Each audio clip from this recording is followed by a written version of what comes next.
Ocho, Michael said the playoff loss was embarrassing and that the Cowboys were a few players short this season. What? And I just got one more thing to say. How about them Cowboys?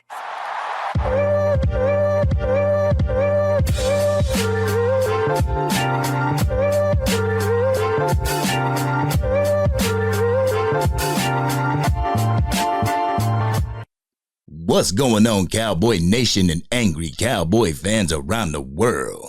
Y'all know who it is. It's your boy, the Angry Cowboys Fan here on YouTube, the place where y'all can find my raw and uncut emotions about the Dallas Cowboys 24/7, 365, and as long as I'm alive, y'all know that I'm repping that star. But in this video, we're going to be talking about Shannon, Sharpe, and Chad Ocho Cinco segment of Nightcap, where they're talking about Micah Parsons' return to his podcast, The Edge, on the Bleacher Report. So let's get right into these clips that I got for you. Then we're going to come back and y'all can hear my raw and uncut. So, Angry Cowboys fans, let's go ahead and take a listen to the first clip. So this is what he said. He said, sitting here and talking about it, we're going all in this year. So when did you go all in? Y'all signed Stephon Gilmore. Did they go get Stephon Gilmore? Okay. That seems like an all-in move to me. But anyway, let's keep reading. Man, that's what I hope for. I'm 24 years old. I've been in the league 3 years, and I've kind of seen it all. I hope that we go all in, considering that you got an all-pro left tackle, all-pro left guard, all-pro right guard, all-pro quarterback, all-pro wide receiver. You've been an all-pro. Deron Bland is an all-pro, and Stephon Gilmore's been all-pro. So you got 8 pro all. What the hell you mean you hope you go all in? You all in. Yeah. Shannon, come on. Shannon Sharpe is telling us that an aging cornerback is an all-in move. A 33-year-old Stephon Gilmore is an all-in move. Nothing against Gilly Rock because I believe he adds a great dynamic to this defense. But as far as an all-in move, come on. All in is when you leverage the entire team for the year to get the pieces that you need in order to make a run. If an aging cornerback that's in his 12th year in the NFL is going all in, I guess we went all in. But Shannon then goes on into naming the all-pros on the Dallas Cowboys. He even went into naming some who just had all-pro on their resume and not from the current year. Stephon Gilmore is a 2-time first-team all-pro from 2018 and 2019. 5 and 6 years ago, respectfully. But let's go ahead and get into this second clip that I got for you. 49ers. I mean, we saw the 49ers in the regular season. I'm like, wow, bro, come on now. Give me something. Yeah. But don't say we need a few. What positions do you need? What position? That's a great question. I mean, he said it, so that's a great question. I'm not sure where he would go with it.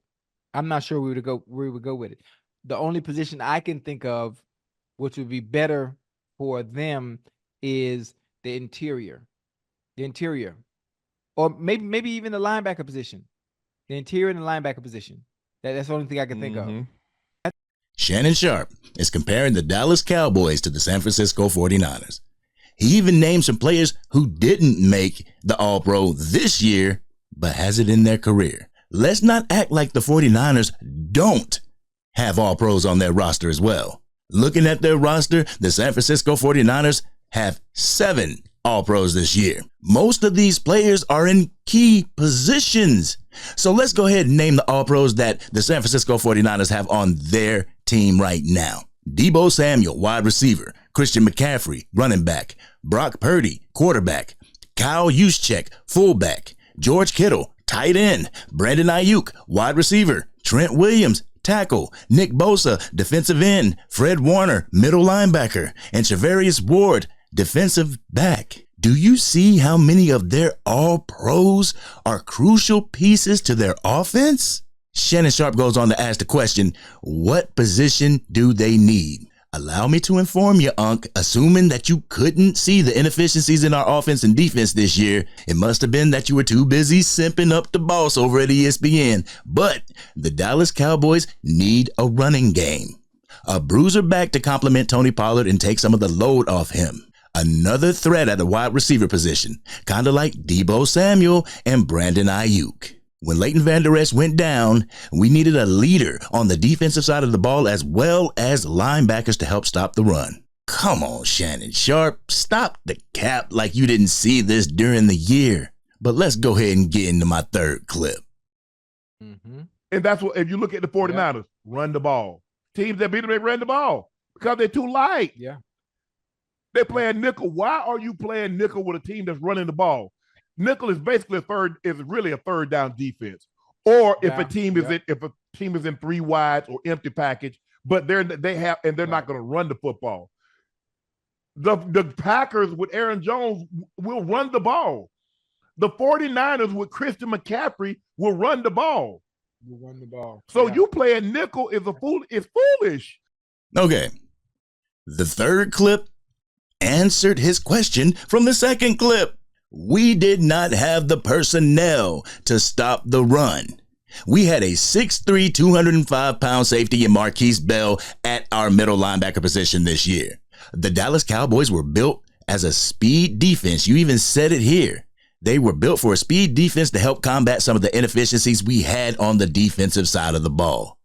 We had to use hybrid linebackers, safeties turned into linebackers because we didn't have the bulky linebackers on our roster. Jerry Jones wouldn't go out and get the personnel that we needed. These talking heads act like we had our defense from training camp on the field this year. We lost 2 key pieces to our defense to season-ending injuries, but we rolled with the punches, trying to plug leaks with duct tape. Thank you, Jerry Jones and Stephen Jones. One thing Shannon and Ocho Cinco talked about was the way Micah Parsons disappears in playoff games. They said Micah Parsons had 1 solo tackle and 1 quarterback pressure during the Green Bay Packers game. This is definitely something the Dallas Cowboys and Micah Parsons have to figure out going into the next season. I even talked about it this season. How can you impact the game when you are being schemed against? How can you be an impactful player without being the one to get 3 and 4 sacks a game? This is something that Micah Parsons and the new defensive coordinator have to figure out before the start of the 2024 season. All I know, all in to me means pushing all your chips in the middle of the table. It's going out and being aggressive in the draft and free agency. It is retaining the players needed to continue the continuity on the field and in the locker room. It's making splash acquisitions to better your team. It's Jerry getting out of the way and allowing the coaches to coach and the players to have discipline on both sides of the ball. It's acquiring a defensive coordinator that can continue what Dan Quinn started and adding on to it.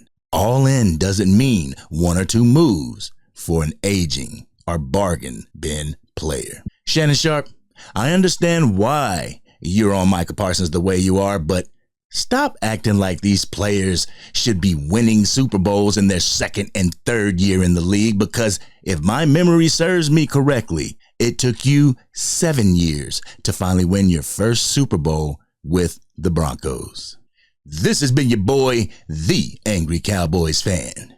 What did you think about what Shannon Sharpe and Chad Ocho Cinco had to say about Micah Parsons and the state of the Dallas Cowboys? Let's have that conversation in the comment section. If you're new to the channel, go ahead and drop a like on the video. If you are DC for life, win, lose, or draw, and want to represent the Dallas Cowboys with a bunch of like-minded good people, hit that subscribe button. Hit the bell so you can stay up to date with the Angry Cowboys Fan whenever I go live or whenever I release a video. These ex-football players turned analysts need to remember that they played the sport and know how it is to struggle. They weren't expected to come right out of college and win Super Bowls. They expect players today to come out and be ready to go first snap. But they weren't held to that standard. The NFL needs to start getting these guys ready instead of treating them like plug-and-play USB ports. But this has been your boy, the Angry Cowboys Fan, and I'm out.